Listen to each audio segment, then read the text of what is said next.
Hey guys, Paige here with Dare to Elsewhere. Today we're going to talk about how to buy a camper van in New Zealand.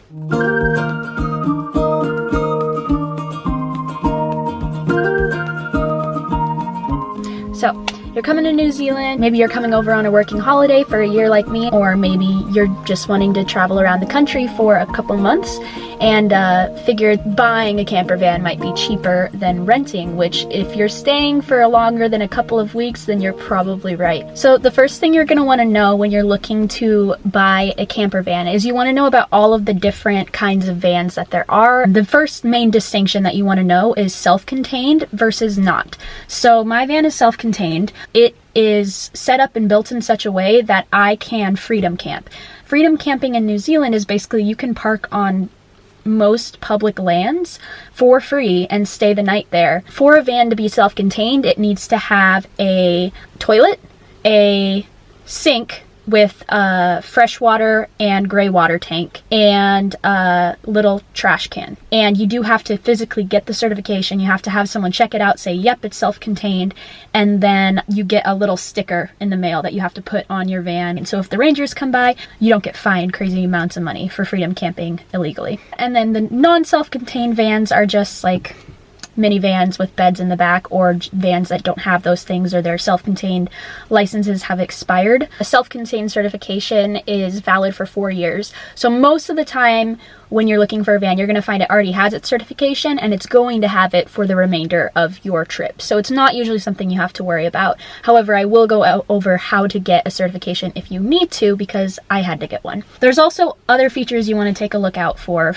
Is the van insulated? Mine is not. It gets very, very cold at night. You might want to look into an insulated van, but that does make a huge difference in price. So there's other things you can do, like just installing insulated curtains, for example. Does it have a second battery so that you can charge your appliances? Are you buying it from another backpacker who's leaving you their sleeping bag and their kitchen appliances and pots and pans and camping chair and all of that? Or is it a van that is being sold by a van store, but you have to buy your own appliances and bedding and all of that? A huge one too is, does it have a kitchen on the back of the van, so you have to open up the trunk in order to get into all those shelves and in order to cook from the outside, standing outside? Or does it have an inside kitchen?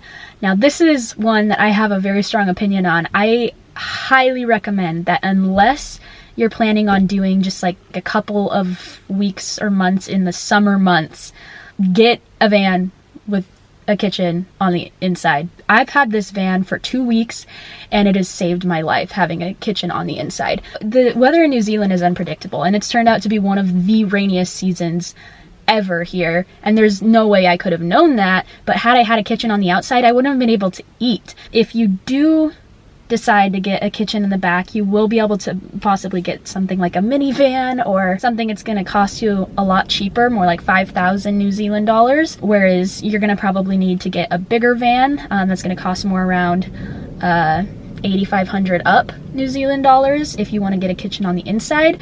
But please, it'll be so worth it immediately, I promise. And then there's also the difference of petrol versus diesel. Petrol is going to charge you almost twice as much, and gas is really expensive in New Zealand, really expensive. Diesel is significantly cheaper, but you do have to pay taxes on diesel.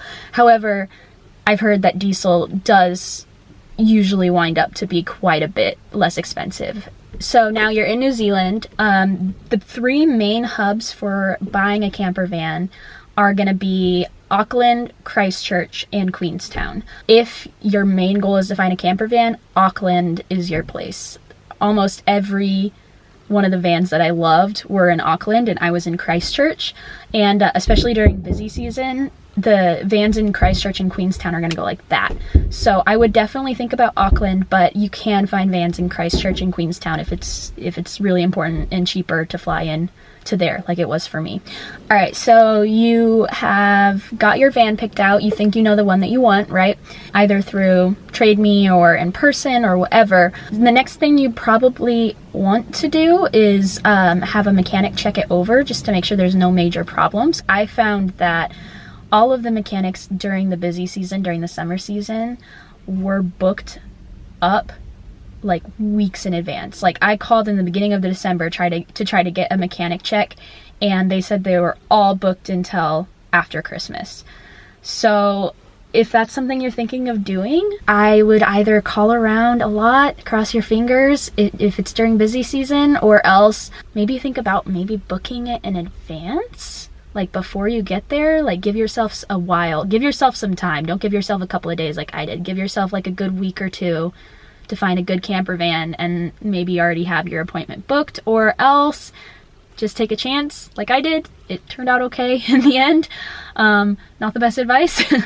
Another way that you can kind of know if the car is working well is they do require a warrant of fitness, WOF, in New Zealand. The warrant of fitness, basically, you have to have it. It basically says that your vehicle is safe to drive on the roads in New Zealand. It's illegal to drive any car without a warrant of fitness. Any cars that were first registered before 1999, they require a warrant of fitness reevaluation and new certificate every 6 months. Ones that were registered 2000 and after only need it annually. So you will, if you're there for a long time, you will likely need to get one at some point. I believe they're about $50 New Zealand. And also if your car recently got a warrant of fitness examination done and it was said good to go, that is also a good indication that you're buying a decent vehicle.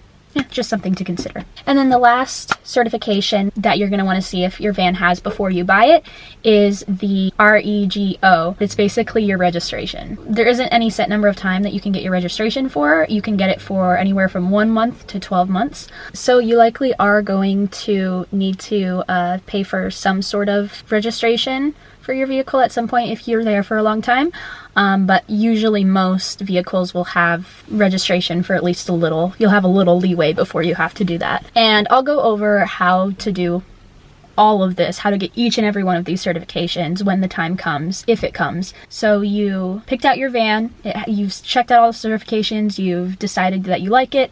The way that they typically do it here in New Zealand, as far as the transaction, is either cash or a bank transaction. I find that most of the people I talk to prefer cash. That's just kind of how it goes. I wouldn't go carrying around thousands of dollars with you, but I mean, I met my guy at the bank and we did it there, so that I just went straight into the bank, got the cash out, brought it straight to him. So I wasn't carrying around thousands of dollars with me, like on the plane or anything like that. Which, if you're doing a working holiday, you're gonna have a bank account in New Zealand and that'll work out. If not, good luck to you. And then at that point, you have your van. So that's basically how you go about it. Going over a couple of those certifications and how to go about getting them when or if you ever need them. The REGO, the registration, you can do that by going to an AA office. You're gonna have to go to the AA office when you buy your vehicle, no matter what. Because basically, in order to swap titles, it's very easy in New Zealand. You just have to fill out a form that is called the Change of Registered Person -buyer. It was the MR13B form. And you can obtain it at the office, fill it out right there. It costs $9 New Zealand dollar to basically say, I am the owner now. And I believe the buyer has to fill one out too. But they are very lax about it here. Like, you can kind of just go do that and they don't ask any questions. They're just like, okay, yep, this is under her name now. So it was really easy. I don't know, very simple process there. Then the other thing you should probably consider doing is actually just joining AA. It costs $79 to join AA for a whole year. And basically we have kind of the same thing in the US. They'll help you change your tire, they'll tow your vehicle, they'll pick you up on the side of the road if you get stuck.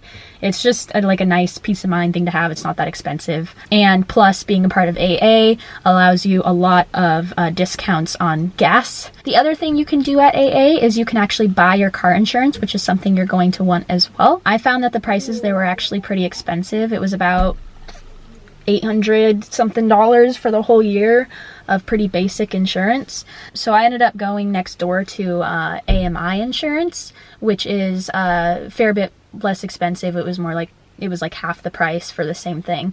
This is your home. You don't want it to be the end of the trip if it gets destroyed. So when you're at AA, the next certification you can also get there is going to be your registration, your REGO. If you don't need it right away, whenever you need to register your vehicle, AA is a great place to do that.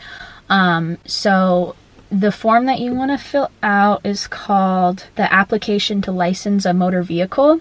It's the MR1B. And you can check off how many months you want it registered for. And like I said, anywhere from 1 month to 12 months.